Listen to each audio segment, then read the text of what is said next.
গভীর রাতে দেখেছি চট্টগ্রামের দুর্ধর্ষ সন্ত্রাসী নুরুল আজিম গনি তার সাঙ্গপাঙ্গদেরকে নিয়ে প্ল্যান করছে হিন্দু কিংবা মুসলিমদের মিছিলের মধ্যে ঢুকে তারা অতর্কিত হামলা চালিয়ে মানুষদেরকে হত্যা করে দেশকে একটি সাম্প্রদায়িক দাঙ্গার দিকে ঠেলে দিবে। আমরা বাংলাদেশের ছাত্র এবং নাগরিকেরা 5ই আগস্ট যেভাবে শেখ হাসিনা এবং তার দোসরদেরকে দেশ থেকে বিতাড়িত করেছি, এখন তাদের সকল অপচেষ্টা আমরা আস্থা করে নিক্ষেপ করবই।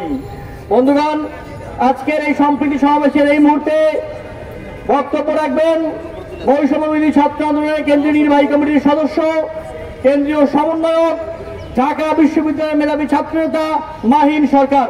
বক্তব্য দিচ্ছেন কেন্দ্রীয় সমন্বয়ক মাহিন সরকার।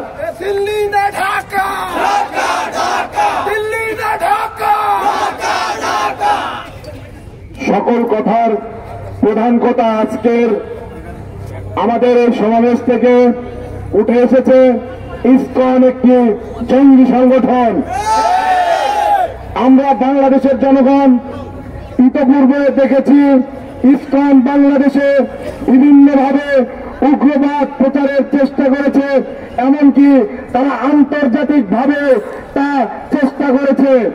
সংগ্রামী ভাই এবং বন্ধুগণ, আপনারা জানেন ভারতীয় আগ্রাসন বিরোধী আন্দোলনের প্রথম যেই শহীদ আবরার ফাহাদ, সেই আবরার ফাহাদকে হত্যায় কিন্তু জড়িত ছিল ইসকনের সদস্যরা।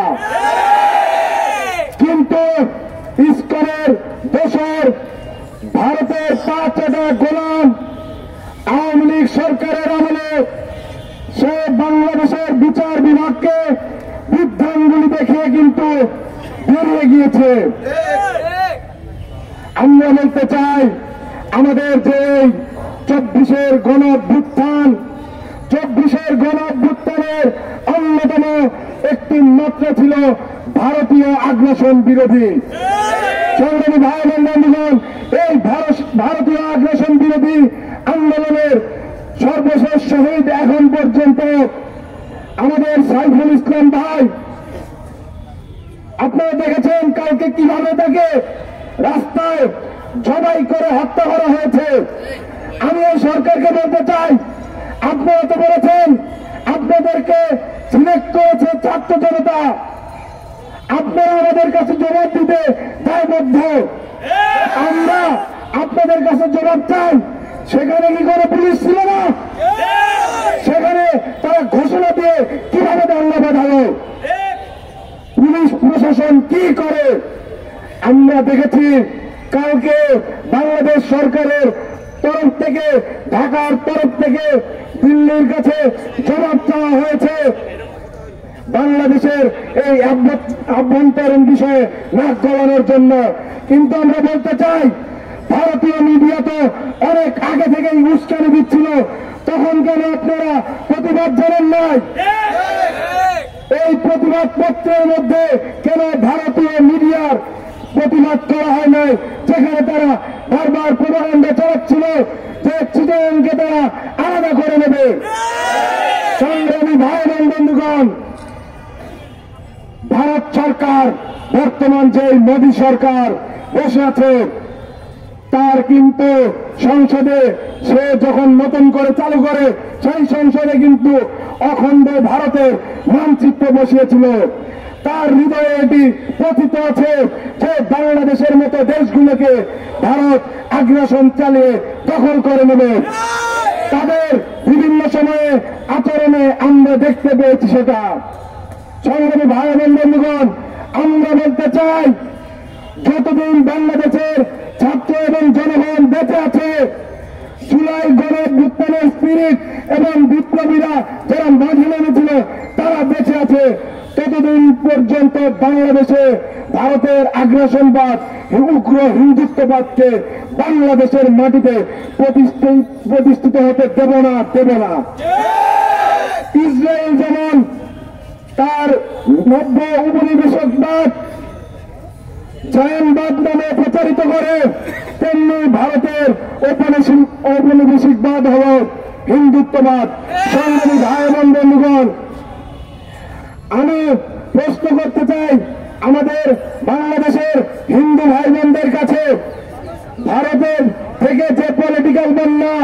আগস্ট মাসে ধেয়ে এসেছিল বাংলাদেশের দক্ষিণ পূর্বাঞ্চলে। সেই দক্ষিণ পূর্বাঞ্চলের বন্যায় কি হিন্দুরা ভাসেনি? সংগ্রামী ভাই এবং বন্ধুগণ, ভারতের যে আগ্রাসনবাদ, এই আগ্রাসনবাদ থেকে কিন্তু কোন ধর্ম, কোন বর্ণ নিরাপদ নয়।